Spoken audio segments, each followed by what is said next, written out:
ఈ రోజే డౌన్లోడ్ చేయండి. మీ ఫేవరెట్ షోస్ చూడండి. జయ ఆంజనేయ, వీరాంజనేయ, నీ కళ్ళ ముందు అమ్మ పరీక్షను ఎదుర్కొంటుంది. నువ్వు న్యాయం ధర్మం వైపు నిలబడతావు కదా, అమ్మను గెలిపించు.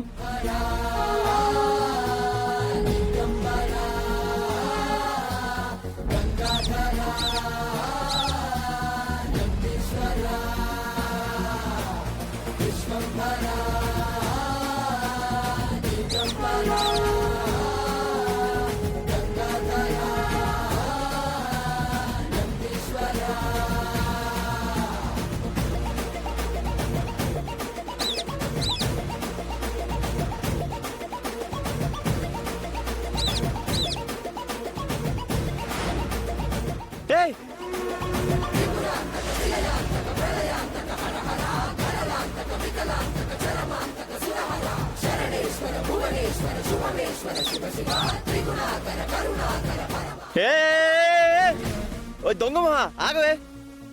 అదేమన్నా జామ పట్టు అనుకున్నావా, మామిడి పట్టు అనుకున్నావే? నోట్లో పెట్టుకుని వెళ్ళిపోతున్నావు. వదలవే. వస్తాయి. నేను వెళ్ళి ఎక్కడ వదులుతుందో అక్కడ బొమ్మ పడుతుందో బొరుసు పడుతుందో చూసొస్తాను. చిలకమ్మా ఆగమ్మా, నేను వస్తున్నాను.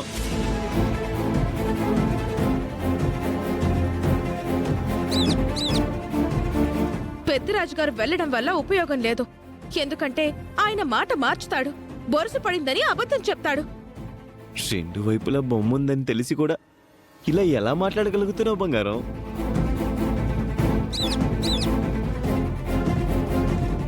పొరపాటు నా కాయిన్ మా బావకి దొరికిందంటే రెండు వైపులా బొమ్మ ఉందన్న విషయం అందరికీ చూపిస్తాడు. అందుకే అది బావకి అస్సలు దొరకకూడదు. అమ్మా చిలకమ్మా ఆగు తల్లి, ఎక్కడికి వెళ్తున్నావు? ఆ కాయనిచ్చేయమ్మా. అందుకే అన్నాను ఇటువంటి పనులు వద్దు అని. నా మాట విన్నారా మీరు?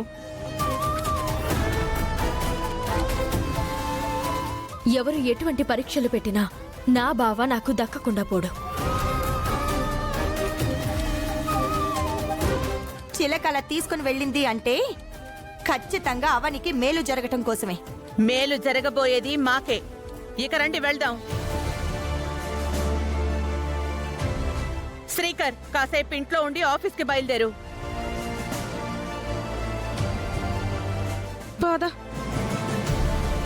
అవని, నువ్వు కూడా ఇంట్లోకి వచ్చి కాసేపు ఉండి వెళ్ళు. పద.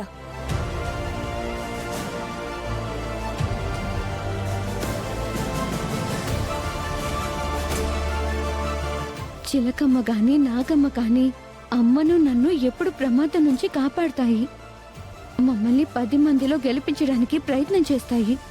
అటువంటిది ఇప్పుడు కాయిన్ని కింద పడనివ్వకుండా చేసి ఎందుకలా తీసుకెళ్లిపోయింది? అయితే అందులో ఏదో తప్పు ఉంది. ఆ కాయిన్తో అవనీని మోసం చేయాలనుకున్నాను కాబట్టి అలా ఎత్తుకొని పోయిందా? ఎందుకంటే ఈ చిలకలు పాములు అవని అర్చనలకి ఎప్పుడు అండగా ఉంటాయి. కాయిన్ మాత్రం బావకి దొరకకుండా ఎందులోనైనా పడిపోవాలి. నా మాట వినమ్మా. అమ్మా అవనికి మేలు చెయ్యమ్మా. అందరి ముందు బొరుసు పడితే అవనికి మంచి జరుగుతుంది.